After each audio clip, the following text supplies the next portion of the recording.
বহু জল্পনার শেষে অবশেষে শুরু হচ্ছে এসআইআর এর ট্রেনিং পর্ব, যেখানে বিএলওদের ট্রেনিং দেওয়া হবে বিভিন্ন বিষয়ে।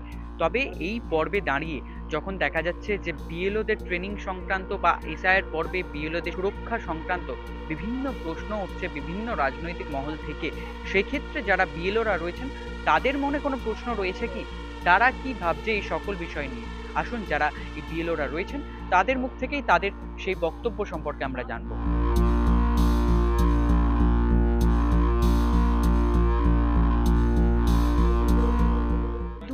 করতে তো সত্যি বলতে কি খুবই সমস্যা হবে, কারণ যেরকম ভাবে এখানে ইনস্ট্রাকশন দেওয়া হয়েছিল যে আমাদের 3বার করে অন্তত প্রত্যেকটি বাড়ি ভিজিট করতে হবে, তো সেটা করতে গেলে আমার যেমন আমার যেখানে বিএলও ডিউটি পড়েছে এবং আমার স্কুলের মধ্যে ডিস্টেন্সটা বেশ অনেকটাই, তো দুটো তো একসঙ্গে বজায় রাখা সমস্যা অন্তত আমার পক্ষে। আশা করছি ইলেকশন কমিশন এই বিষয়টা আমাদের পক্ষ থেকেই এটা ওনারা নিশ্চয়ই মাথায় রাখবেন, যেহেতু এতজন এভাবে কাজ করছেন তো তাদের সুরক্ষা সম্পর্কে নিশ্চয়ই তারা কোনো না কোনো ব্যবস্থা করবেন। পরবর্তীকালে দেখা যাক কি পদক্ষেপ নেওয়া হয় সেই অনুযায়ী। হ্যাঁ, দুটো একসাথে চললেই একটু তো সমস্যা হবে, কারণ আমরা স্কুল টিচারই করে তারপরে এই মানে এত কম পিরিয়ডের মধ্যে এত কাজ একটু অসুবিধা হবে, সেই জন্য অন ডিউটি হলে ভালো হয়। দুটো কাজ একসাথে করা পসিবল নয়, কারণ যে কাজ দিয়েছেন মানে ওটা আমাদের 24 ঘন্টা কাজ করলেও শেষ হবে না, তো এর পাশাপাশি আমরা স্কুলটা করব কি করে? আমাদের যে কাজটা করানো হচ্ছে যে বিএলও ডিউটিটা, আমরা তো শুধু এমন নয় যে শুধু বিএলও ডিউটি করছি, আমরা স্কুলে চাকরি করি, আমাদের স্কুলটা ম্যানেজ করতে হচ্ছে। এখন ক্লাস 10 এর টেস্ট চলছে, টেস্ট শুরু হচ্ছে, তার কোশ্চেন পেপার জমা দেওয়া, খাতা দেখা, নেক্সট হচ্ছে থার্ড সামেটিভ পরীক্ষা, এইগুলো তো স্কুল নিজের স্বার্থ ছাড়বে কেন? আমার তো ওটা ফার্স্ট কাজ। তো এবারে আমি যদি কোনো পেপার প্রডিউস না করি যে না আমি এই বিএলও ডিউটি করেছি তাই আমি ওই দিন স্কুলে আসতে পারিনি, স্কুল কেন মেনে নেবে? আধিকারিকরা কি বলছে? আধিকারিকরা এর কোনো দায়িত্ব নিচ্ছে না, তারা খালি বিএলও ডিউটি করুন এই নিয়ে চালিয়ে যাচ্ছে, কিন্তু আমাদের ডিউটি আমরা যে আরেক জায়গাতেও কাজ করি সেই ডিউটি যা করতে হবে তার কোনো ভ্যালিড ডকুমেন্ট একটা অন ডিউটি ওনারা দিতে চাইছেন না, ও ব্যাপারে ওনারা কোনো মুখই খুলছেন না, কিছুই বলছেন না। আমরা এতগুলো লোক আমাদের স্কুল অন্যান্য প্রফেশন সমস্ত কাজ করে আমরা এই কাজটা করব, তাহলে যদি আমার বাড়ি পরিবার প্রত্যেকটা মানুষ এখানে সাফার করে এবং আমরা যদি সমস্ত সময় কাজটা আমাদের স্কুল করে সন্ধ্যে 7টা থেকে বাড়ি ফিরে 8টা থেকে বাড়ি ফিরে এতজন মহিলা আছে, সমস্ত মহিলার বাড়ির কাজ করতে হয়, এই লোকগুলো তাহলে কখন কাজটা করবে? এনারা বলছেন যে আপনারা একই সঙ্গে স্কুলের কাজ করুন, অন্য অঙ্গনবাড়ির কাজ করুন, অন্য কোথাও যান, প্লাস এই কাজটা করুন। তাহলে আমাদের বক্তব্য খুব পরিষ্কার যে আমরা যে সময় এই কাজগুলো করব সেই সময় আমাদের অন ডিউটি দেওয়া হোক।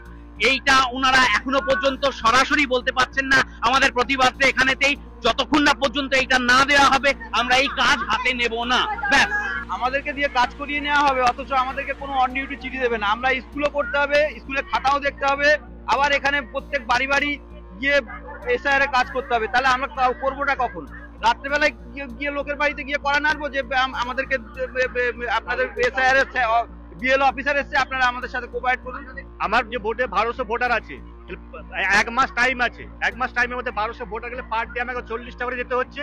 40টা বাড়িতে যেতে গেলে মিনিমাম যদি আমি 10 মিনিট করে টাইম দিই তাহলে কত সময় লাগছে? তাহলে 5 থেকে 6 ঘন্টা যদি ওখানেই চলে যায় তাহলে কাজটা কখন করবো, এই কাজটা কখন করবো? এটা কি সম্ভব? মানুষ রাখাতে কমিশন কি বলছে? কমিশন তো ছোট জগন্নাথ, কোনো আওয়াজই করছে না। এদিকে বিওলেদের হুমকি দিচ্ছে, কমিশন থেকে কোনো আওয়াজ পেয়েছেন? কোনো স্টেপ দেখতে পেয়েছেন? কিছুই দেখতে পাননি।